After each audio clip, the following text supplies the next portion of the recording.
2016 का पहला दिन। पाकिस्तान के एक आतंकी दल ने पठानकोट स्थित भारतीय वायुसेना की छावनी में सेंध लगा दी है। उनका मकसद सुरक्षा संपत्तियों को तबाह करना और ज्यादा से ज्यादा लोगों की जान लेना।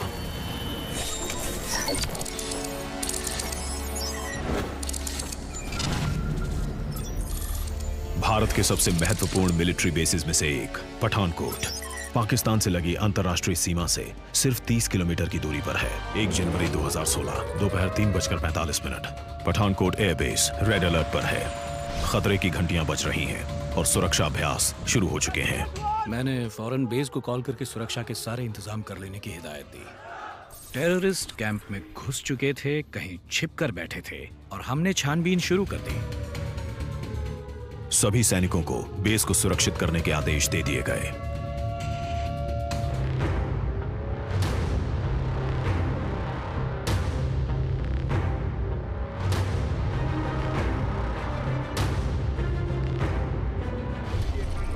एक जनवरी 2016 रात 9:45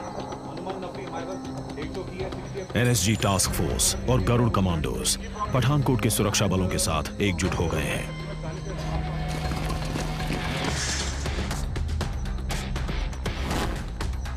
2000 एकड़ के एयरबेस को बंद कर दिया गया। आतंकवादी पठानकोट शहर के किसी भी हिस्से में हो सकते हैं। खोज जारी है। 2 जनवरी 2016 सुबह 2:15 जमीन से लेकर आसमान तक निगरानी मुस्तैद है, लेकिन ये आतंकी एक आत्मघाती मिशन पर हैं। लेकिन उनकी किस्मत धोखा दे गई। हवाई निगरानी कर रहे एक ड्रोन ने उनके शरीर की गर्मी को भांप लिया। गरुड़ कमांडो आगे बढ़ने लगे। आतंकियों ने फायरिंग शुरू कर दी।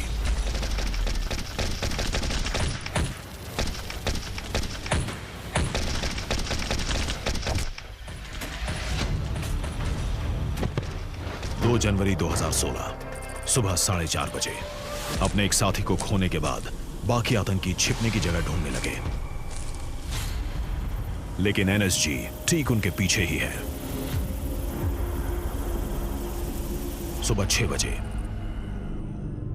वक्त बीतता जा रहा है।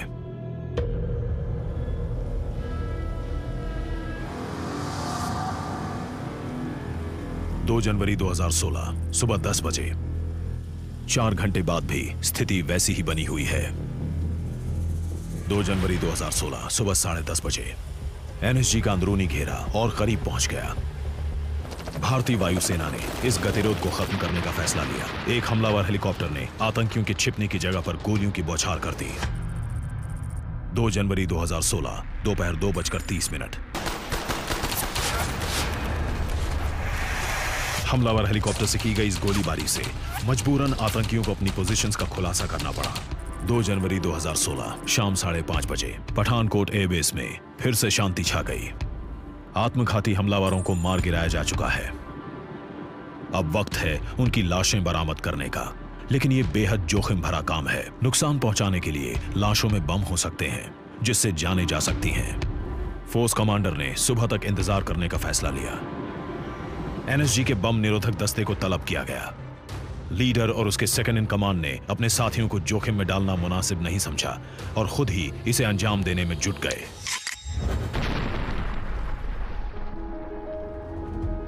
जिसका डर था वही हुआ। एक हथगोले से धमाका हुआ। लेफ्टिनेंट कर्नल निरंजन शहीद हो गए और मेजर त्यागी गंभीर रूप से घायल हो गए। हमें एक झटका जरूर लगा था, लेकिन हमने ऑपरेशन नहीं रोका। पूरे 2000 एकड़ की छानबीन जरूरी थी।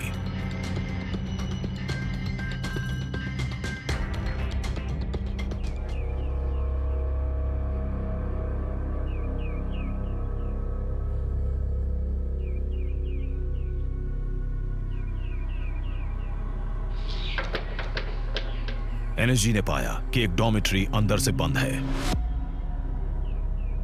मैंने अपने दूसरे स्क्वाड्रन कमांडर को उसकी टीम के साथ मुआयना करने के लिए भेजा। दीवार के पार की स्थिति का जायजा लेने वाले उपकरण का उपयोग किया गया। गर्मी के संकेत मिले। अंदर 2 लोग मौजूद थे।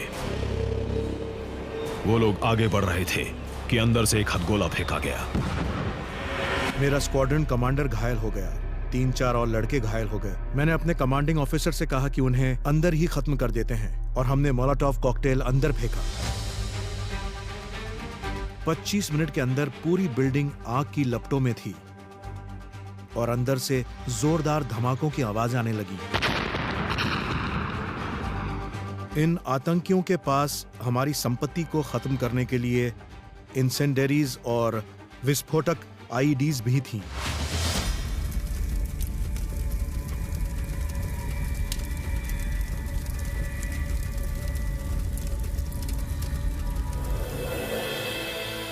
अड़तालीस घंटों बाद 6 जनवरी 2016 को सुबह 8 बजे पठानकोट एयरबेस को सुरक्षित घोषित कर दिया गया। आखिरकार आतंकियों के खिलाफ यह अभियान खत्म हुआ।